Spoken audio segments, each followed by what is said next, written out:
Ethical self-discipline is a fundamental part of the Buddhist path. But ethics is something that we find in all spiritual traditions, and not only in spiritual traditions, ethics is found in all social systems. To determine what makes Buddhist ethics Buddhist, we need to examine it in the context of the Four Noble Truths, the basic teaching that Buddha gave. The first noble truth is we all face suffering.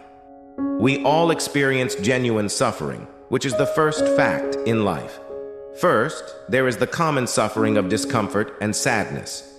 Then, there are the issues that come with our typical form of happiness, like the fact that it is fleeting and unsatisfying. The second noble truth is the causes of suffering. When we do find happiness, it frequently turns into unhappiness since we never know what will happen next. For instance, consuming excessive amounts of ice cream can cause stomach aches.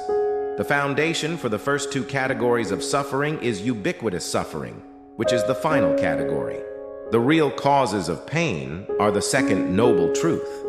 Our unawareness, the lack of understanding of reality and the cause and effect of our behavior, the unsettling feelings, lust, anger, greed, and naivety that arise from this unawareness, and the compulsive karmic acts that are driven by this unawareness are the underlying causes of suffering.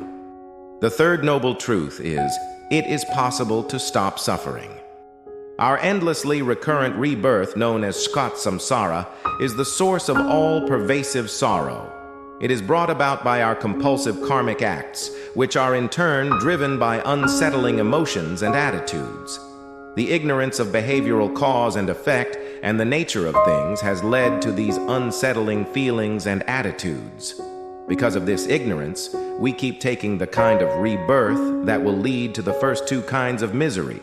The third noble truth is that awareness can actually be brought to an end, meaning that the three different forms of suffering will never again occur. The fourth noble truth is the path to the cessation of suffering.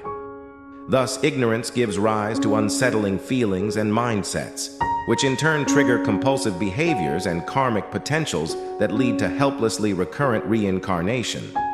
The source of the ups and downs of the first two forms of suffering, unhappiness and our usual happiness that never lasts or satisfies, is uncontrollably reincarnating. The genuine mental or understanding pathway that will end suffering is the fourth noble truth. Realistic knowledge of behavioral cause and effect, as well as reality, is the actual route. We can achieve what is known as freedom if we cultivate this proper awareness and the great resolve to be free from this uncontrollably recurrent reincarnation. In doing so, we become free of the first two noble truths, which are true pain and its cause. However, in order to truly assist others, we must delve farther and get past the mental barriers that keep us from realizing how interconnected everything is. Understanding interconnectedness reveals the complete understanding of behavioral cause and effect. This knowledge enables effective assistance to others, informed by love and compassion. The exceptional resolve arises to guide all towards liberation and enlightenment. Recognizing current limitations, bodhicitta is developed, aiming for personal enlightenment to lead others. Combining reality understanding with bodhicitta leads to enlightenment, transforming one into a Buddha. The Buddhist path is outlined with ethical self-discipline, refraining from destructive actions to avoid negative rebirth and attain happier states. While various traditions pursue ethical discipline for elevated rebirth, Buddhism sees it as a stepping stone toward liberation and enlightenment. The positive purpose of ethical behavior in Buddhism lies in accumulating higher rebirths to facilitate the work needed for enlightenment.